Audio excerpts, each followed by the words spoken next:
ouvintes! Está começando o programa Viver Bem Guaíba, um espaço dedicado à informação, saúde, qualidade de vida e bem-estar. O Viver Bem tem o patrocínio da Unimed Porto Alegre e da Anhiggs, laboratórios e centros diagnósticos de imagem. A Unimed Porto Alegre tem. E Anhiggs, 75 anos, a Casa do Médico Gaúcho. Ontem, 26 de junho, foi celebrado o Dia Nacional do Diabetes, uma data que reforça a importância da prevenção, do diagnóstico precoce e do tratamento adequado de uma das doenças crônicas que mais crescem no Brasil e no mundo. Os números chamam a atenção. Dados do Ministério da Saúde mostram que a prevalência do diabetes na população adulta brasileira chegou a 12,9%, um crescimento expressivo nas últimas décadas.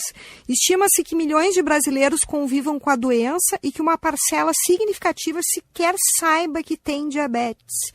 Mas existe um aspecto que merece atenção também, o pré-diabetes. Muitas pessoas acreditam que ele representa apenas um risco futuro. No entanto, estudos mostram que alterações discretas da glicemia já podem estar associadas a danos silenciosos no organismo, afetando o coração, os rins, os olhos e os vasos sanguíneos antes mesmo do diagnóstico formal da doença. Além disso, fatores como excesso de peso, sedentarismo, sono inadequado, histórico familiar aumentam o risco de desenvolver diabetes, reforçando a importância da busca ativa pelo diagnóstico e da adoção de hábitos saudáveis. Para esclarecer essas e outras dúvidas, falar sobre prevenção, diagnóstico precoce, diferenças entre diabetes tipo 1 e tipo 2, além dos avanços mais recentes no tratamento da doença, recebemos hoje a doutora Tiziana da Costa Rodrigues, presidente da Sociedade Brasileira de Diabetes Regional RS, médica endocrinologista pediátrica, professora da Faculdade de Medicina da Universidade Federal do Rio Grande do Sul e chefe do Serviço de Endocrinologia do Hospital de Clínicas de Porto Alegre. Doutora Tiziana, seja muito bem-vinda ao Viver Bem Guaíba. Muito obrigada. Bom dia, Paula. Bom dia, ouvintes. Agradeço imensamente esse convite de estar aqui com vocês na Rádio Guaíba. Muito obrigada. Vamos falar começar. De um tema tão importante e relevante. Né? É um tema que a gente tem que estar batendo aqui toda hora, né, doutora? O diabetes está entre as doenças crônicas que mais crescem no mundo e já é considerado um dos maiores desafios de saúde pública da atualidade. Como é que a senhora avalia o cenário da doença no Brasil e trazendo aqui para a gente no Rio Grande do Sul? Então, o diabetes ele está muito ligado com o excesso de peso corporal, especialmente o diabetes tipo 2. Então, assim, esse cenário atual que a gente está vendo de um crescente nos números, de diagnóstico de prevalência de diabetes, especialmente do diabetes tipo 2, é resultado nesse nosso momento da nossa sociedade que a gente vive, que é de um excesso de peso, de ganho, de sedentarismo, de aumento de ingestão de alimentos ultraprocessados, de bebidas açucaradas, que a gente já observa isso desde muito cedo, muito tenra idade nas crianças e adolescentes. Então, esse resultado que a gente tem desses números alarmantes, eu diria assim, de aumento expressivo do diagnóstico e do diabetes, especialmente do diabetes tipo 2, é resultado disso, dessa nossa industrialização ao longo das últimas décadas, E as expectativas para 2030 não são animadoras. A gente prevê, assim, um aumento ainda nessa frequência, incidência, então a gente chama quando a doença vai crescendo, a incidência de diabetes do tipo 2 para 2030 e 2050. Nossa. Muito em função do excesso de peso corporal. É uma epidemia, uma pandemia, Sim. E até eu gostaria que a senhora trouxesse quais são os dados, assim, da gravidade do caso aqui no Rio Grande do Sul, quer dizer, cerca de 42% dos gaúchos estão acima do peso. Então, infelizmente, nós somos campeões no Brasil. Então, o Rio Grande do Sul é o estado com o maior número de pessoas acima do peso, e de obesidade. Então, se estima, assim, que no Brasil 1 em cada 4 adultos esteja acima do peso, e no Rio Grande do Sul a gente tem essa prevalência, muito ruim de dizer, então, que a gente tem ali 45% dos nossos conterrâneos estão acima do peso corporal. Eu imagino, então, com diabetes tipo 2... Sim, então, se a gente pensar que boa parte desses pacientes com obesidade, que estão acima do peso, tem diabetes, e que boa parte desses não sabe nem que tem o diabetes, então, assim, a prevalência é muito maior. E, doutora Ticiana, estima-se que mais de 30% das pessoas com diabetes não saibam que convivem com a doença, né? Por que o diagnóstico ainda acontece de forma tão tardia no caso do diabetes tipo 2? Então, se estima assim, que 30% até 50% mesmo das pessoas com diabetes na atualidade não sabem que tem a doença, né? Isso acontece porque o diabetes é uma doença que é silenciosa. Durante muitos anos, então, a pessoa, se não fizer um exame, ela não vai saber que tem a doença, né? Esses sintomas que acontecem do diagnóstico são bem mais tardios. Então, a pessoa já ficou muitos anos com a glicemia mais elevada sem saber. Isso acontece porque boa parte da população não tem acesso aos recursos de saúde, de se fazer diagnóstico precoce, né? De se fazer exames em população de risco, de alto risco para o desenvolvimento de diabetes. Perfeito. Em relação à questão que muitas pessoas acreditam que só precisam investigar o diabetes quando surgem sintomas como sede excessiva, aumento de urina, perda de peso. Por que essa percepção ela é tão perigosa, né? Para a gente trazer para os ouvintes aqui. É importante que a população saiba realmente, né? Que quando a pessoa tem muita sede, urina muito, tem perda de peso, a gente tem que pensar, tem que surgir uma red flag, uma bandeira vermelha na cabeça, pode ser diabetes. São sinais, não? São sinais e sintomas, preciso avaliar isso. Por outro lado, não é só nessa situação, nesse cenário que a gente tem que pensar em diabetes. Especialmente muitos anos antes, né, quando as pessoas estão em risco aumentado para o desenvolvimento da doença. Tem várias situações que a gente pode conversar a respeito. E também naquelas situações em que a gente vai no médico, por exemplo, faz uns exames aleatórios, ao acaso, ou por rotina, ou às vezes até no próprio periódico admissional, né, de empresas, e tem lá uma glicosezinha que está acima da meta e a gente ignora isso, né? É só uma glicose que está um pouquinho alta. Sim, olha ali. Hemograma e isso, acha que é isso aí, tá tudo bem, né? Não dá nada e vamos tocar a vida e a gente ignora aquilo. E que com o passar do tempo pode, de fato, evoluir. A repercussão para o organismo já pode ser bem danosa, Sim. né? Então, como tu disseste na tua apresentação inicial, essas fases iniciais da hiperglicemia, então da glicose mais elevada, ela é silenciosa, mas ela não é inocente. Ela vai produzindo ao longo do tempo, pode causar, sim, lesões nos pequenos vasos, a gente chama de doença microvascular, porque esses pequenos vasos, eles são muito sensíveis a essas flutuações, essas elevações da glicemia. Então, por exemplo, a retina, que é a visão, o rim, a nefropatia, os vasos que acompanham os nervos, então a neuropatia. Então, mesmo pessoas que não têm um diagnóstico de diabetes, mas que têm essa glicosezinha um pouquinho acima, já pode sim estar tendo repercussão e doença nesses pequenos vasos. Por isso que muitas vezes, quando as pessoas descobrem o diagnóstico de diabetes, muitas delas já têm doença. Ela já está instalada. Já tem complicações crônicas da doença, né? Porque ela conviveu com aquela doença por muito tempo sem saber. E, doutora Ticiana, eu gostaria que a senhora explicasse melhor o que é o pré-diabetes. Ele deve ser encarado apenas como fator de risco ou já apresenta uma condição que exige atenção e acompanhamento médico? Então, o pré-diabetes é uma situação assim que a gente tem níveis aumentados de glicose, ela já não está mais normal dentro da métrica adequada, ela já está se elevando e a gente tem que pensar a glicemia como uma doença contínua. Né? A gente está brincando agora que não existe pré-doença, pré-diabetes é pré-doença. Não, ela é uma fase muito inicial, incipiente, e o importante de se reconhecer, porque a gente pode intervir adequadamente neste cenário e impedir a progressão. Janela de oportunidade. Exatamente isso. Então, é uma excelente janela de oportunidade para intervenção, para modificações estruturais do indivíduo, né? Para evitar que essas complicações se instalem de maneira mais prolongado, eu diria assim. Então, ele não é inocente, ele deve ser encarado assim como um cenário de oportunidade para tratamento, sim. Entendi. E em relação ao número, qual seria, assim, para o ouvinte ter uma ideia? Então, uma glicemia de jejum, que é aquela que a gente faz de manhã, né? Com um jejum ali de pelo menos de 8 horas, que é o valor adequado para se medir a glicemia, o valor de normalidade seria até 99. Tá? Então, se eu, cidadão, tenho lá 97, 98, eu ainda estou dentro do normal, mas já estou no topo. Alerta. Né? Já estou nos níveis mais elevados. E existe um outro exame que a gente pode dosar junto, que se chama hemoglobina glicada, que é a média da glicemia dos últimos 3 meses. Porque a glicemia do jejum é como se fosse um retrato daquele momento, daquele dia, né? Pode ter a ver com o que eu comi na noite anterior, dependendo do tipo de refeição que eu tive, do tempo de jejum, que pode ser adequado ou não. Mas a hemoglobina glicada é como se ela fosse um videozinho retrospectivo. Então, ela não está pegando um dia só do meu comportamento, ela pega vários dias. Uma média dessa minha glicose de pelo menos 3 meses, né? Então, ela acaba sendo muito importante disso. Então, o valor normal de referência que a gente tem é um valor de até 5,7 de hemoglobina glicada. De 5,7 até 6,5 é a faixa do pré-diabetes. Portanto, o diabetes é acima de 6,5. E quando dá uma diferença no outro exame, então? Então, a gente não pode também se basear em um único exame. Então, para a gente fazer diagnóstico, a gente precisa de 2 exames diferentes, né?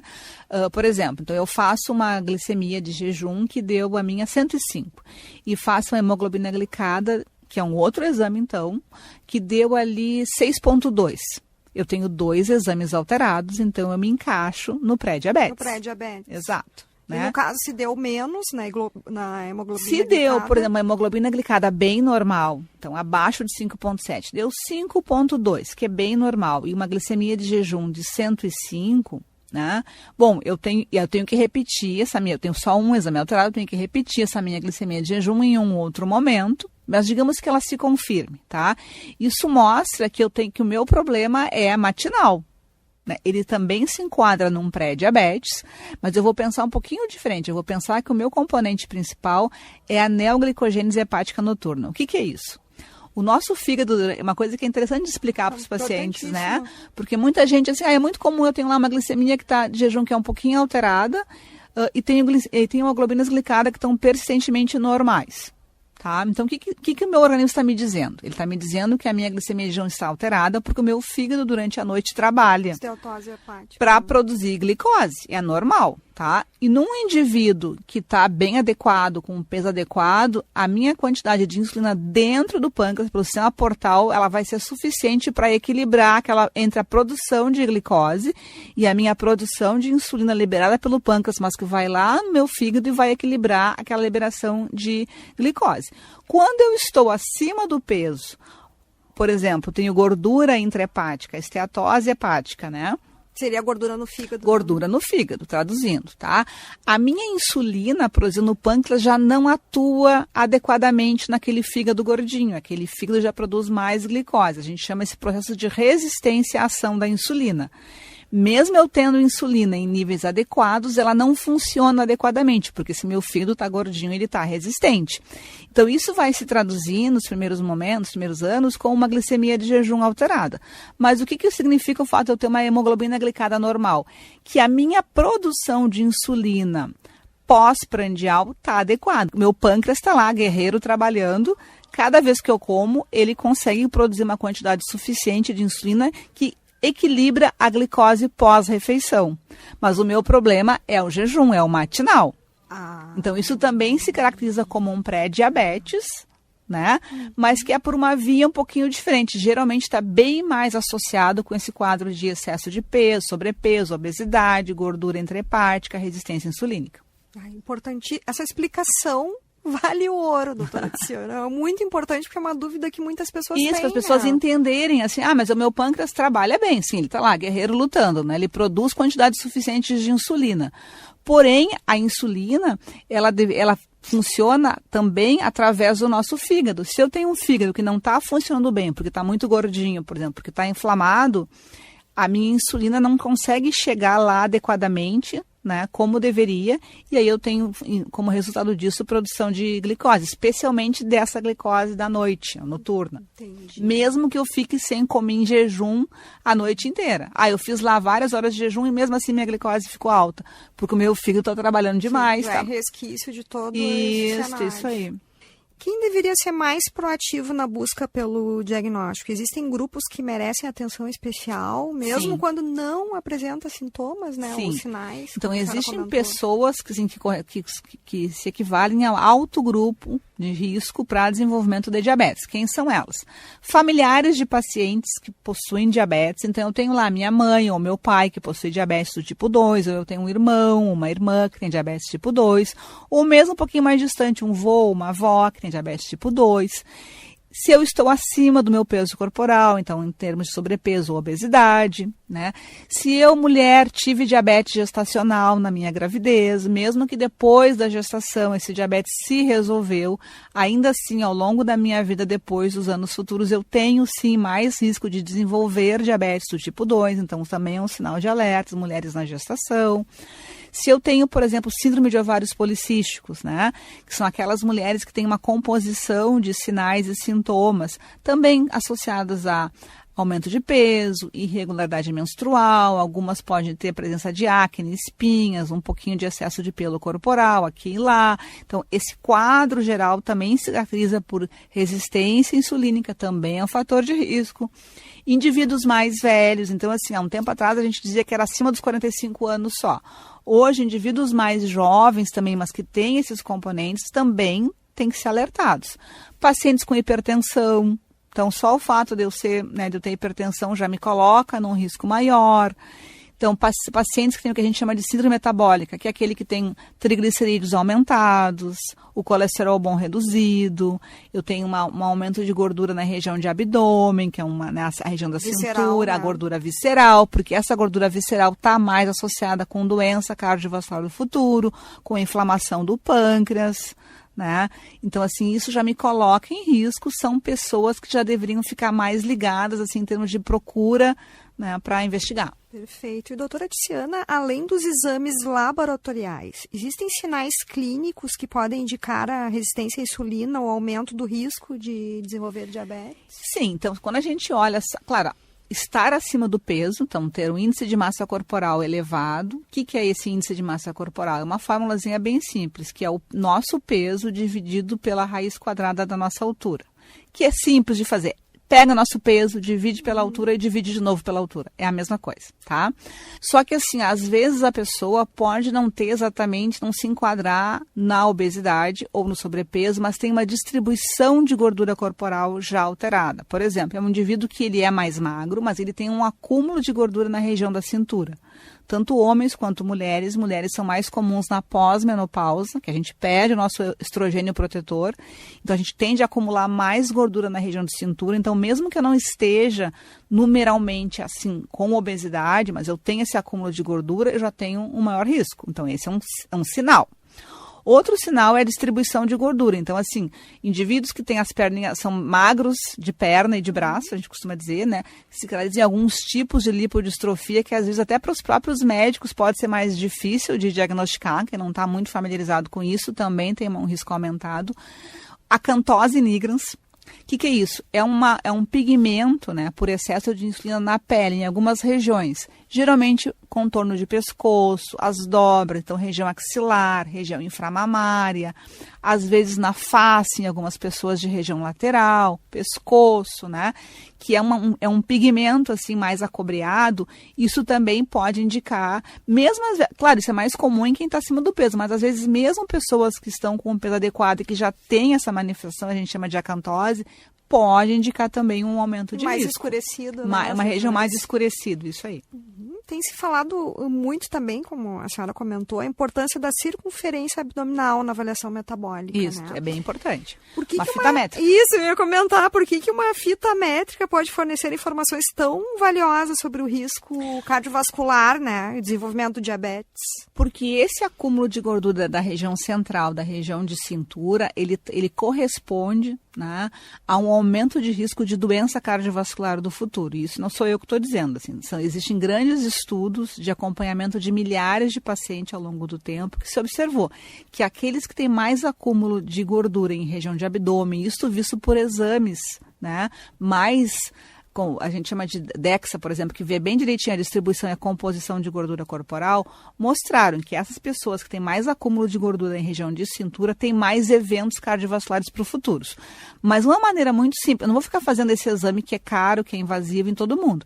Então eu vou fazer uma medida bem simples, que tem uma boa correlação com este exame, que é a simples medida da cintura do abdômen. Então todo mundo em casa pode medir sua cintura. Tá? Exato. E qual seria a medida já de risco? Então, de um modo geral, 80 para a mulher e 92, 94 para o homem. Eu até ia comentar, no caso aqui no Rio Grande do Sul, já que a gente está sendo, infelizmente, campeão na questão da obesidade. Então, eu acho que a régua ali, a medida tem que ser mais justa, né?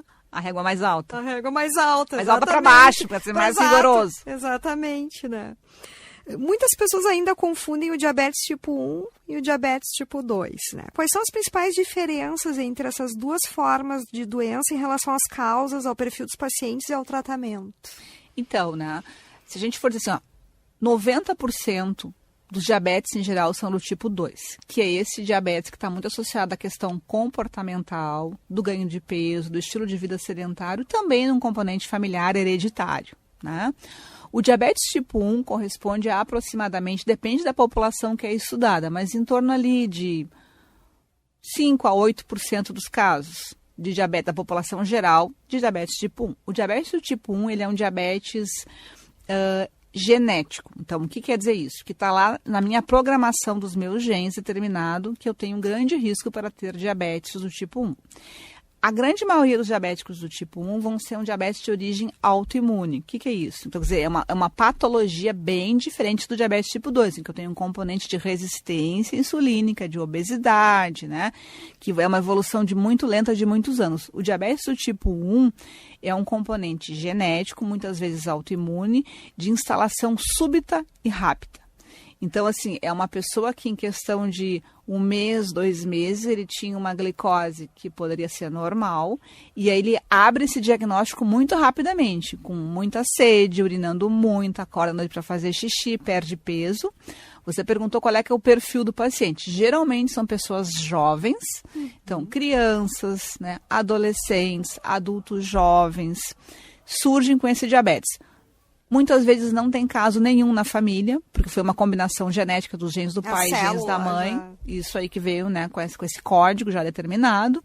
Claro que se eu tenho um pai ou uma mãe com diabetes tipo 1, a criança vai ter mais risco de ter a doença também. Mas não é uma questão, assim, não é sine qua non, não é necessário que isso aconteça. Mas não vai ser uma regra, né? Não é uma regra, exatamente, tá? Então, assim, o grande perfil é que o diabetes do tipo 1 acontece mais frequentemente em crianças, em jovens, em adolescentes, em adultos jovens. Quando ele se instala de maneira súbita, rápida, né?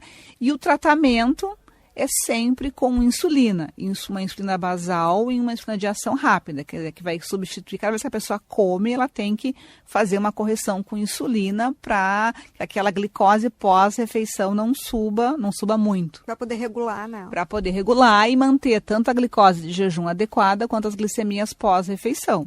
O diabetes do tipo 2 é um pouquinho diferente, porque assim, ele surge ao longo de muito tempo, como a gente estava conversando aqui, que boa parte da população tem diabetes tipo 2 e nem sabe que tem, então ele surge lentamente ao longo do tempo, e lá, quando ele está abrindo o diagnóstico, ele também vai ter emagrecimento, muita sede, urinando muito, mas é um perfil de pacientes um pouco diferente, geralmente são pacientes mais velhos, né, meia idade para cima, é um paciente que tem esse histórico de ter uma glicemia alterada durante muito tempo, né? Fez um exame aqui, acolá, tinha uma glicosezinha aumentada, que foi evoluindo, pode estar acima do peso, pode ter um histórico familiar, a mãe, um irmão, um avô, um tio, né, com diabetes do tipo 2. Esse paciente, existe um leque de opções de tratamento, que o médico vai decidir o que é melhor para aquele paciente. Se ele é um paciente que está acima do peso, existe um perfil de medicamentos mais adequado para ele. Se ele é um paciente que está com peso adequado, eu posso dar um outro tipo de medicamento para ele. Ele pode usar medicamentos orais durante toda a vida, até a evolução, e também é um paciente que pode eventualmente precisar de insulina já no diagnóstico. Olha. Né? Então, tudo depende do nível, da evolução, né, da gravidade dessa abertura de diagnóstico, né? Uma coisa que é importante também, assim, a gente desmistificar um pouco o uso de insulina no paciente com diabetes tipo 2. Que a gente tem muito, os pacientes, eu digo o povo, né? Nós. Exato. A gente tem muito medo de usar insulina. Que eu vou usar insulina, então quer dizer que eu estou no fim da linha do meu tratamento. Não é isso. A insulina no diabetes tipo 2, ela pode ser usada em qualquer momento da jornada do diabetes. Então, assim, eu posso abrir com um diagnóstico muito grave de glicose e aí eu precisar usar insulina transitoriamente, eu fiquei bem, eu posso, de acordo com a minha orientação médica, até suspender essa minha insulina, trocar por outros medicamentos e viver muito bem durante muito tempo. E em algumas situações transitórias, de infecção muito grave, de internação hospitalar, em algumas situações eu vou precisar de insulina e depois eu posso suspender. E claro, né, que existem situações no diabetes tipo 2, geralmente aqueles que têm diabetes de muito tempo, um diabetes tipo 2 de 30 anos, 40 anos, que vai evoluir para o uso de insulina. Mas foi uma evolução ao longo de muito tempo. Claro, quer dizer, a trajetória glicêmica dele, paciente, exatamente, né? É individual e cada um vai ter, assim, o seu tratamento individualizado de acordo com a decisão médica do momento. Claro, que é diferente do diabético tipo 1, que vai precisar sempre o paciente insulina, com diabetes tipo 1, desde o seu diagnóstico, ao longo de toda a sua vida, vai precisar receber um tratamento insulino dependente, né? Com 2 tipos de insulina, a basal e a insulina prandial nas refeições. Estamos conversando com a doutora Ticiana da Costa Rodrigues, presidente da Sociedade Brasileira de Diabetes Regional RS. Vamos agora a um rápido intervalo e já voltamos.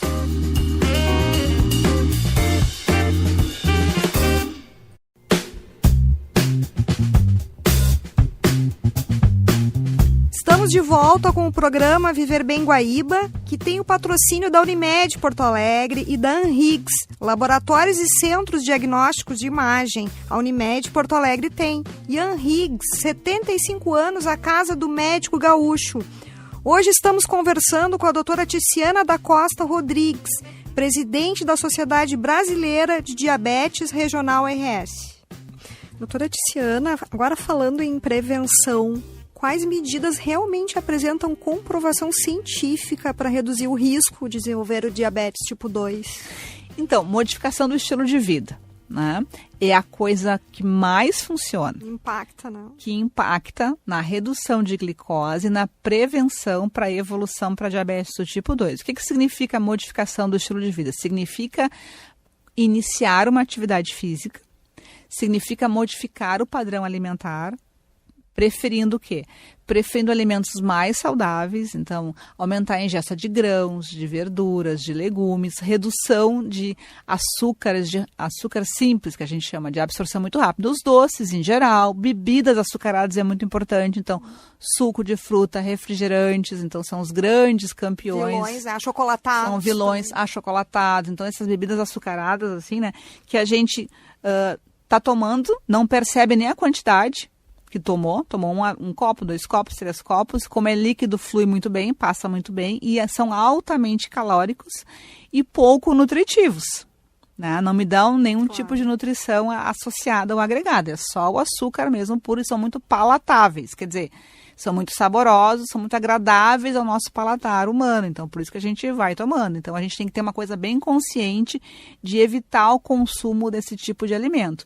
E em relação à atividade física, os estudos que foram feitos, então, em pacientes de alto risco, mostram assim, que atividades em torno de 150 minutos por semana já são suficientes para a redução do risco, retardar o desenvolvimento do diabetes do tipo 2.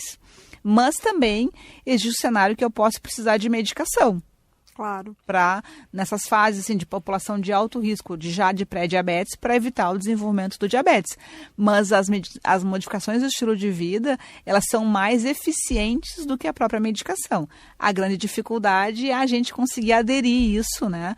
Porque não é uma dieta, é uma modificação do estilo de vida, ou seja, é para sempre. É uma reeducação alimentar, não é temporário, né? Não é por um tempo só para melhorar a glicose. Não, é uma coisa que é definitiva, eu preciso fazer sempre, porque o meu risco ele está lá. Quer dizer, que se eu paro de fazer a minha atividade física, se eu paro... O risco retorna. O risco retorna, porque ele está sempre ali adormecido. Está sempre rondando, né? Isso. A gente. Então a gente tem que estar meio que monitorando e por mais que seja chato, às vezes ir para uma academia, caminhar... né? É importante. Esses 150 minutos, eu acho que é o mínimo, né? Esse é o mínimo. Tem estudos já mostrando assim, aumentar para 300 minutos de atividade física, uma atividade física mais vigorosa, com um benefício bem maior. Mas a gente está querendo fazer pelo menos essas coisas iniciais.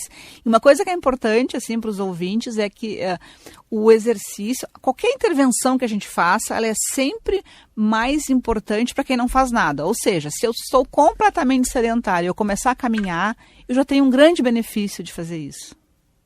Muito mais do que aquele que já é um corredor, um maratonista, e que resolve aumentar um pouquinho mais a sua corrida. O benefício, o ganho adicional daquele efeito, ele é muito maior no que é mais doente, então, do que não faz nada, do que naquele que já está muito treinado. Nossa, porque quem já está muito treinado para ter um ganho adicional, ele tem que fazer muito mais. Então já é mais difícil. Agora, para quem não faz nada, o iniciar é uma coisa muito boa. Então, para quem está nos ouvindo assim, mas eu estou acima do peso, eu não tenho condições de ir para academia. O simples caminhar, né? 3 vezes por semana, então assim, mudar o comportamento mesmo, deixar um pouco o carro na garagem, fazer pequenos deslocamentos a pé, subir escada, né? Exato, em vez de ir no elevador, né? Ao invés de usar o elevador, subir escada é um excelente exercício, melhor do que descer, né? Descer dá mais lesão em joelho, então subir escada é algo muito bom. Então, assim, fazer os deslocamentos a pé, andar de bicicleta, fazer os fins de semana, deixar o carro, né? Tentar fazer a atividade ao ar livre, inclusive com as crianças, é muito importante. Agregar isso no dia a dia, na verdade, né? A gente ganha qualidade de vida com isso. Não só dedicando, claro, que o essencial, o ideal seria deixar um tempo sempre especificamente para atividade física. Sim. Mas agregando também com esses pequenos momentos. A gente está falando assim para o grande público, né? Os nossos ouvintes, assim, para aquela pessoa que está em casa, eu estou acima do peso, eu tenho dor aqui, acolá, ou eu não tenho condições financeiras de ir para uma academia. O que eu posso fazer? Eu posso caminhar, eu posso andar de bicicleta. Então, assim, esses pequenos movimentos já são muito eficientes, né? Para nos dar bem-estar e para nos reduzir o risco de doenças crônicas. Porque quando eu reduzo o surgimento de diabetes, eu estou reduzindo também hipertensão, doença coronariana, reduzindo o risco de derrame, de várias coisas. Até a questão próprio câncer, né? Sim, porque o ganho de peso, a obesidade está associada também ao aumento de vários tumores. Então, se eu previno o meu excesso de peso, por tabela, estou prevenindo também o desenvolvimento de vários tumores. Exato, até a gente trazendo para cá a questão do câncer de mama. Mama, também intestino. A gente tem um alto índice, né? Sim, uma a obesidade é um grande também. fator de risco para câncer de mama. Doutora Tiziana, existe muito mito quando o assunto é alimentação. A pessoa com diabetes, ela precisa eliminar completamente o açúcar da dieta? Muitas pessoas têm essa dúvida, né? Na verdade, assim, não. Ela não precisa eliminar completamente o açúcar da dieta. Ela precisa ter moderação no consumo. Então, se a gente for pensar assim, vários alimentos têm um açúcar escondido. Então, por exemplo, frutas têm açúcar, eu vou evitar? Não, eu posso comer com moderação. Claro. Arroz, macarrão, vários grãos também têm açúcar. Eu vou evitá-los? Não, mas eu vou comer. Os pães, né? Os pães, todos eles têm açúcar. Então, assim, eu vou comer com moderação. Tudo na vida é a moderação. Os extremos são sempre ruins, né? Evitar, até porque dietas muito restritivas, a gente sabe que levam a outros problemas. E o extremo, o excesso também.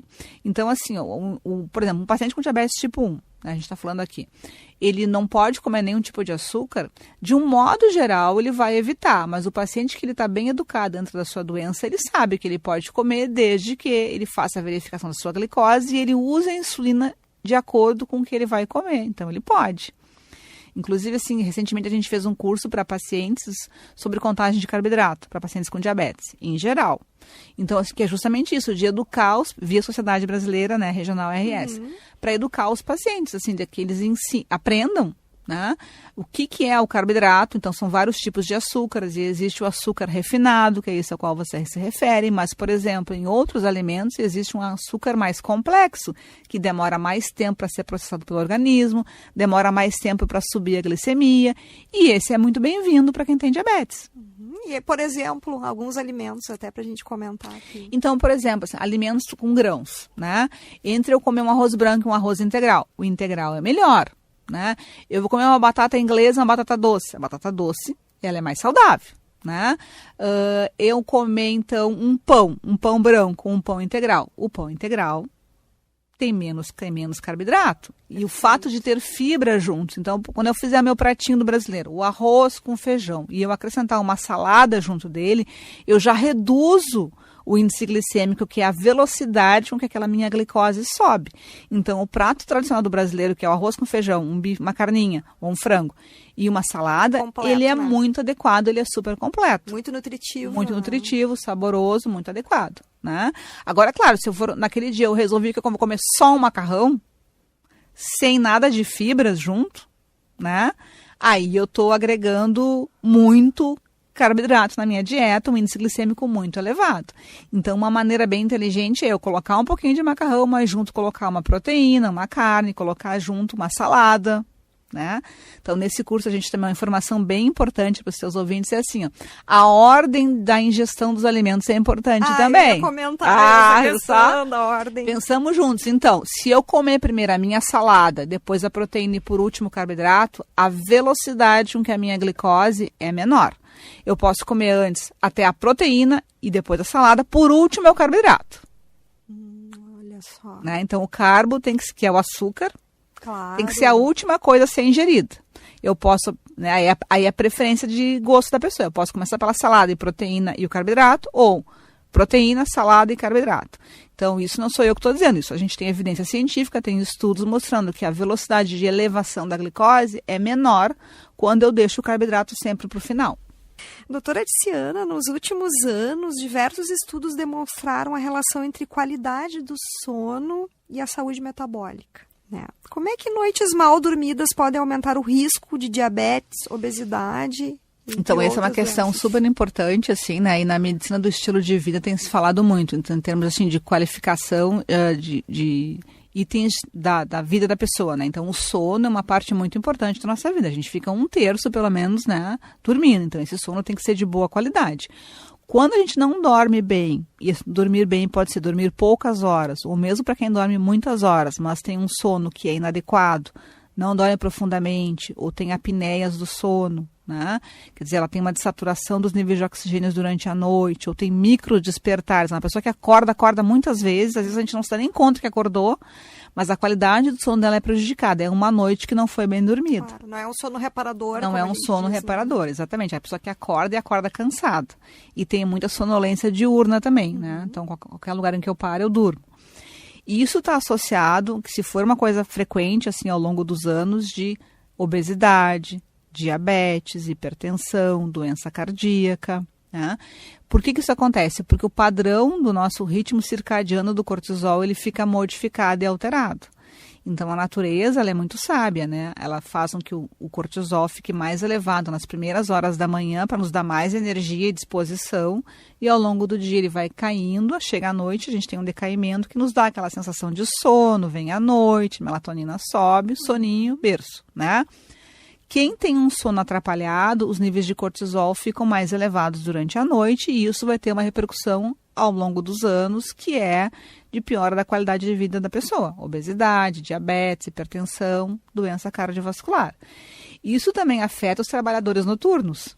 Com né? certeza. Os próprios médicos também. Os próprios médicos. Então, assim, existe muita evidência a respeito disso, de que quem trabalha à noite, fazendo plantão, independente da profissão que for, quanto mais noites sem dormir, altera mais esse ritmo biológico da pessoa.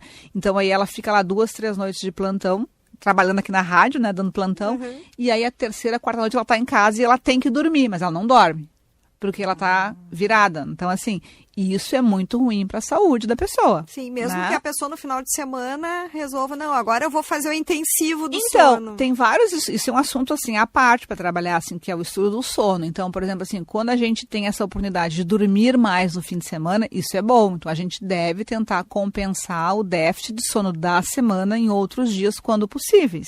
Né? Claro. Então, dormir até mais tarde, dormir numa sala bem escura, porque a qualidade do sono, num quarto bem escuro, porque a qualidade do sono é melhor, é mais adequada, né? Sem o celular. Mas, sem celular, sem exposição de telas, mas é que isso nem sempre é possível, porque às vezes no fim de semana as donas de casa resolvem, né? Ali tem que arrumar a casa, tem que faxinar, tem que fazer tudo, né? Fazer o que não consigo fazer na semana de trabalho, aproveitar o fim de semana. E outras vezes a pessoa está em casa, tem tempo e não consegue dormir. Exato. Não tem sono daí. Por causa dessa falta desregulada. Porque está toda desregulada, o relógio biológico dela está tudo, o cronotipo dela está todo virado. É verdade. Doutora Tiziana, a medicina vive um momento de grandes avanços no tratamento do diabetes, né? O que mudou nos últimos anos e quais foram os principais ganhos para os pacientes? Então, nos últimos anos, a gente teve 2 famílias de medicamentos assim, que revolucionaram o tratamento do diabetes, tá? Um é os inibidores do SGLT2, que é um medicamento oral, que agora a gente tem, inclusive, no Sistema Único de Saúde, com alguns critérios para ser utilizados, que ele tem evidência de benefício de redução de risco cardiorrenal, então não só de doença cardiovascular, de infarto, AVC e de mortalidade por doença cardíaca, mas também de proteção do rim, né? Que são as famílias dos inibidores do SGLT2. Se eu posso falar nomes aqui, mas assim, então, genericamente falando, empaglifosina, dapaglifosina, são medicamentos muito bons que vieram assim revolucionar e a um custo mais acessível para os pacientes. E a outra família de medicamentos são os agonistas do GLP-1, as famosas canetas emagrecedoras. Os queridinhos do momento. Os hotópicos, os queridinhos do momento, né? Que também são medicamentos que, quando de uso contínuo, então não é um uso para feriados e holidays eventuais, quando de uso contínuo, mais prolongado para quem tem risco realmente, está associado com redução de desfecho cardiorrenal também. A gente tem redução de eventos cardiovasculares, e quando eu falo de cardiovasculares, é redução de infarto, de derrame, de morte de origem cardiovascular, e também de entrada em hemodiálise, de transplante renal, de piora da função renal. Então, realmente é uma classe, uma família de medicamentos assim, que vieram para mudar o jogo. E para ficar, né? Cada vez mais. E para ficar, e cada vez mais a gente sabe assim, que existem vários estudos de várias inovações dentro dessa família de medicamentos, né? Que está vindo aí para realmente mudar o cenário da obesidade e diabetes. E eu gosto de reforçar aqui, doutora Tiziana, que isso não é para a área estética. Porque muitas pessoas acabam buscando isso. Eu quero emagrecer porque eu quero entrar no vestido, porque eu tenho um casamento, eu vou usar só por 1 ou 2 meses. E daí a gente observa que justamente nesse perfil de paciente é que acontecem os maiores problemas, porque muitas vezes usam por conta própria, sem indicação e sem ajuda médica, sem um acompanhamento. Então são pessoas que começam a usar com qualquer dose, e aí tem os efeitos colaterais. Dose. Isso é importantíssimo. Muito importante. Então, assim, né, que fazem por conta própria, ou algumas vezes até fazem com algum acompanhamento, mas de uma maneira que não é adequada. Então, assim, usam por curtos períodos. E uma informação que é bem importante, né, quem faz uso recreativo muitas vezes, fase para, vai funcionando menos o remédio. Olha. Então, essa é uma informação bem recente, assim, né? De que pessoas que usaram, daí suspendem, depois voltam a usar, o efeito nessa segunda, terceira vez que reinicia não é como da primeira vez. Então, pode ter até um reganho de peso, né? Não, sempre que se tem a suspensão, ainda mais quando é feita de uma maneira atropelada, de qualquer jeito, sempre tem reganho de peso. E quais são as consequências? Até é importante a gente chamar atenção até para as pessoas que estão usando de forma errada, né? Até por uma formulação que não se sabe de outros lugares, comprando sem ter o controle da Anvisa. Quais são os riscos para a saúde? Então, são medicamentos assim, que são ótimos, que podem e devem ser utilizados quando tem indicação, porque realmente mudam a trajetória de vida da pessoa, né? Agora, assim, quando a gente usa de maneira inadequada, ou, por exemplo, eu entendo muito que é um medicamento que é tão bom, se fala tanto na mídia, que muitas pessoas assim, eu vou usar o que é manipulado, o que vem do contrabando. Exato. Né? Porque todo mundo está usando, eu também quero ter esse benefício. Mas hoje a gente vive um cenário que já existem medicamentos a um custo mais acessível e mais seguro, medicamentos assim, originais, que podem e que devem ser utilizados. Então eu não posso arriscar a minha saúde com esses manipulados e do contrabando, porque se a gente pensa assim, um medicamento que foi desenvolvido, né, durante anos em laboratório, que precisa de uma rede frio, que a gente chama, que é de uma temperatura adequada, um transporte adequado, que vem daqui para acolá, que tem que ser mantido refrigerado. As pessoas trazem de contrabando em qualquer lugar, sobre qualquer refrigeração, né? E uma coisa também é a nível de pureza, porque a gente não sabe, o problema do manipulado é que o controle, a fiscalização não é a mesma de um medicamento que é feito em uma fábrica, claro, que segue todos os rigores legais, né? Inclusive até de circulação de ar. Então o risco que vem agregado a usar um medicamento manipulado, que eu digo, la garantia soy yo, né? eu brinco com os pacientes, que pode ter lá contaminações, germes de qualquer natureza, é um risco muito grande para a saúde. E também é nesse perfil de pacientes que costuma acontecer alguns efeitos colaterais muito estranhos, especialmente os efeitos neurológicos, né? Como a gente teve um caso de São Paulo, uma moça que teve sintomas neurológicos estranhos usando essas manipulações, até os casos de morte, de óbito também nessa situação, né? Então, a gente tem que ter muito cuidado. O nosso bem mais precioso é a vida, eu sempre digo isso, né? Então, assim, não é porque eu quero entrar num vestido ou reduzir um número na minha cintura que eu vou pagar o risco, vou pagar para ver, né? Exato. Tem que ter e até porque precaução. agora, nesse nosso cenário que a gente vive, a gente está tendo uma redução dos medicamentos originais. E depois também, além dos injetáveis, tem os comprimidos também, que são mais acessíveis também. Né? Então, a gente tem assim, nessa linha dessa família dos GLP-1s, hoje no mercado a gente tem só um medicamento que pode ser oral.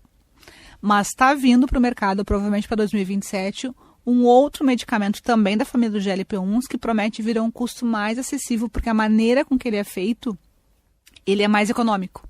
Olha só. E ele é da família do GLP-1. Uhum.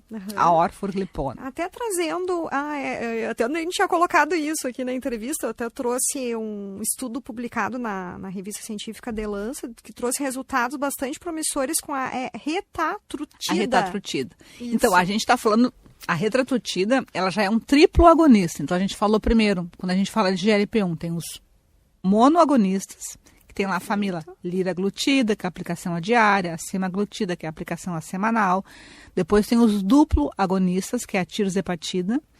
E a retatrutida é um triplo agonista. Olha só. Então, o que quer dizer com isso? Com esse terceiro componente? Ela ganha potência, né? Mas, assim, de novo, é um medicamento que hoje não está aprovado para ser usado no Brasil. Isso é importante. Não tem registro na Anvisa, mas é um medicamento que está vindo também para revolucionar, porque a publicação é agora do dia 6 de junho no Lancet, né?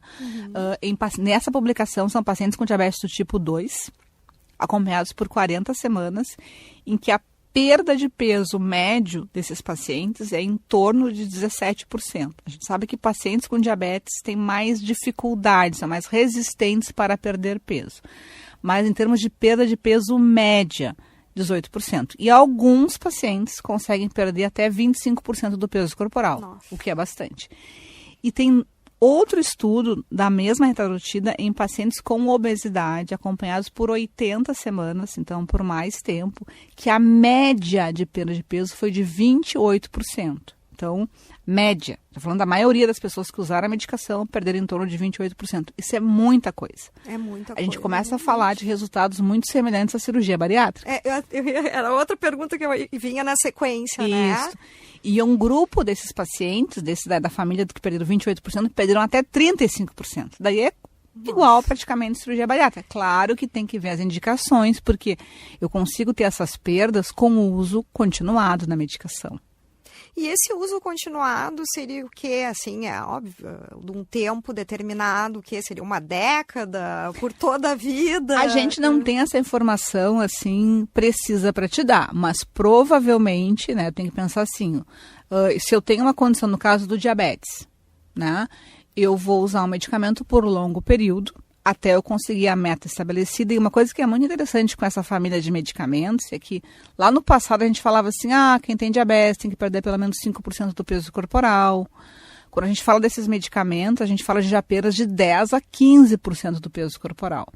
Mas a grande questão de suspender a medicação é o reganho. E se eu reganhar peso, a glicemia volta de novo. Que é como tem a cirurgia bariátrica que acontece. Exatamente. Então, assim, a gente está falando de um tratamento que ele é prolongado.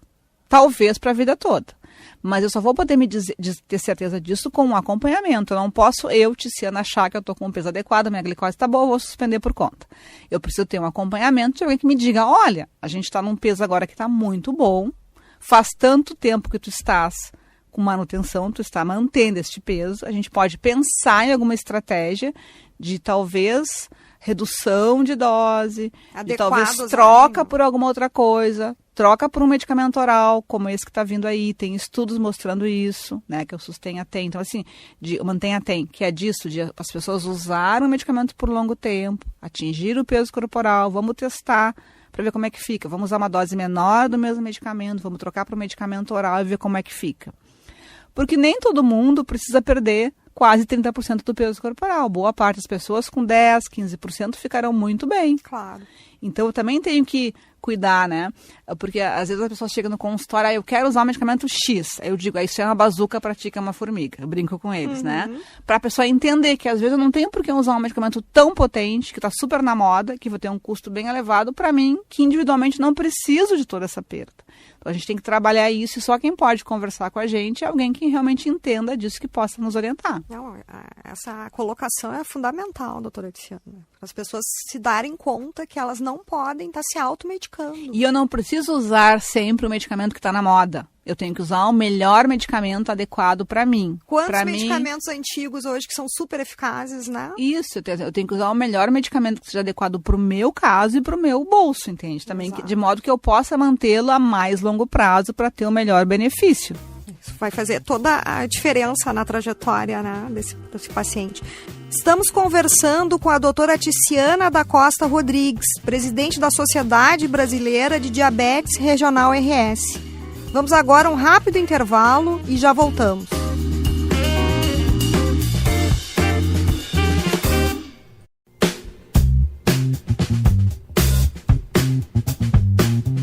Estamos de volta com o programa Viver Bem Guaíba, que tem o patrocínio da Unimed Porto Alegre e da Anhiggs, laboratórios e centros diagnósticos de imagem. A Unimed Porto Alegre tem. E a Anhiggs, 75 anos, a casa do médico gaúcho. Hoje estamos conversando com a doutora Tiziana da Costa Rodrigues, presidente da Sociedade Brasileira de Diabetes Regional RS. Doutora Tiziana, qual é a principal mensagem que a senhora gostaria de deixar para quem possui fatores de risco para o diabetes, mas ainda não procurou avaliação médica? Então, eu acho assim, a gente tem que pensar que a medicina evoluiu muito e que tem muita coisa para fazer por muitas pessoas. E que hoje, acho que a grande ferramenta que a gente tem de melhor é a educação das pessoas, né? Então, a educação está na palma da mão, então a gente pode divulgar melhor. Então, quem tem fatores de risco, que é, estou acima do peso, tenho histórico familiar de diabetes, tive diabetes na gestação, tenho colesterol alto, tenho hipertensão, já tive um evento vascular, né, eu estou em maior risco de ter diabetes. Então, quando eu tiver a oportunidade de eu fazer uma avaliação e pedir para medir a minha glicemia, né? Glicemia, hemoglobina glicada associada, se possível, mas uma glicemia já ajuda bastante. E isso vai ser feito, e se for absolutamente normal, eu vou fazer essa avaliação de tempos em tempos. E se por um acaso eu descobrir que eu tenho uma glicemia alterada ou que eu me encaixo em pré-diabetes, eu não tenho que pensar assim que essa evolução para diabetes ela é inexorável, quer dizer, ela vai acontecer sempre. Não, tem muitas coisas que eu posso fazer, mudar minha alimentação, que pode ser com a ajuda de uma nutricionista, de um profissional da saúde, iniciar uma atividade física, pode ser ir para uma academia, fazer um esporte, treinar, ou pode ser coisas mais simples, né? Caminhar na praça, coisas que estão mais acessíveis para a gente. Então, sempre tenho que fazer. Perfeito. Isso é uma mensagem importantíssima de otimismo aqui, né? Para as pessoas aí. Acham que não Vamos ver sempre o copo cheio, exatamente. A parte cheia. Doutora Tiziana, a gente tem o quadro Mitos e Verdades, que é o queridinho aqui do programa. Certo. Eu vou apresentar algumas afirmações e eu gostaria que a senhora nos dissesse se elas são mito ou verdade. Tá? Certo. Estou fazendo um breve comentário. Quem tem pré-diabetes não precisa se preocupar porque ainda não desenvolveu a doença. Mito ou verdade? É um mito, porque na verdade quem tem pré-diabetes deve pensar em como evitar o diabetes. Uma pessoa pode conviver com diabetes por vários anos sem apresentar sintomas. Mito ou verdade? É verdade. Então, assim, a pessoa pode ter a doença e não saber, né? E tá com aquela glicose mais alterada durante muito tempo e está sendo prejudicada por aquilo sem saber. Somente pessoas com obesidade desenvolvem diabetes tipo 2. Mito ou verdade? É um mito. Porque, na verdade, pessoas de peso normal ou mesmo indivíduos magros podem também desenvolver diabetes do tipo 2, né? E esses casos, inclusive, vão ser pessoas que talvez tenham mais tendência à insulinopenia, que a gente chama, né? Então, até às vezes são mais candidatos a uma evolução mais rápida, inclusive para a insulina. Então, não é verdade de que só diabetes do tipo 2 tem obesidade. Não, ao contrário, que todo mundo que tem obesidade vai ter diabetes tipo 2. indivíduos de peso normal, ou mesmo indivíduos magros, podem, tem vários critérios, né? Claro. Mas podem também ter diabetes Até do tipo 2. às vezes chama as pessoas popularmente o falso magro. Isso aí. Especialmente aquele falso magro da barriguinha, né? Exato. Da cintura aumentada. Exatamente. Barriguinha de cerveja. As novas canetas utilizadas no tratamento do diabetes e da obesidade substituem a alimentação saudável e atividade física? É um mito, isso não é verdade. Então, assim, né, em qualquer situação, qualquer cenário, a gente começa sempre por modificação do estilo de vida, que pode ser isolado sozinha ou pode ser adicionado, e muitas vezes já são nesse nosso novo cenário de medicamentos. Geralmente a gente faz modificação do estilo de vida e já com algum medicamento associado. Mas a alimentação e a atividade física é a base do tratamento. Diagnosticar o diabetes precocemente reduz significativamente o risco de complicações como infarto, insuficiência renal, cegueira e amputações. Verdade, é verdade, muito verdade, né? Quanto mais cedo eu fizer o diagnóstico, maior é a minha chance de tratamento adequado, então reduz drasticamente o risco de complicações a longo prazo. Doutora Tiziana, presidente da Sociedade Brasileira de Diabetes Regional Rio Grande do Sul, muito obrigada pela tua participação aqui no programa e por compartilhar informações tão importantes com os nossos ouvintes, né? Tenho certeza que foi uma aula aqui para muitos de nós, para mim e para os ouvintes. Eu que agradeço em nome da SBDRS Regional Rio Grande do Sul, né, o convite, o espaço para a gente falar, né, de um tema tão importante que é a obesidade e diabetes tipo 2 para a nossa população gaúcha. O diabetes continua sendo um grande desafio de saúde pública, mas a boa notícia é que hoje contamos com mais conhecimento, mais recursos diagnósticos e tratamentos cada vez mais eficazes. E a principal mensagem que deixamos é que o diagnóstico precoce e a prevenção continuam sendo as ferramentas mais poderosas para evitar complicações. E lembre-se, a rotina pede praticidade para fazer exames. Rede completa de laboratórios e centros de diagnóstico por imagem, a Unimed Porto Alegre tem. Ian Higgs, 75 anos, a Casa do Médico Gaúcho. Agradecemos também a você, ouvinte, pela companhia em mais uma edição do programa Viver Bem Guaíba. Na mesa de áudio, Luciano Vargas, na equipe técnica, Guilherme Silveira. Produção e apresentação, Paula Sá. Gerência de jornalismo e esporte, Rafael Sequim. E direção geral, de Claudinei Girondi.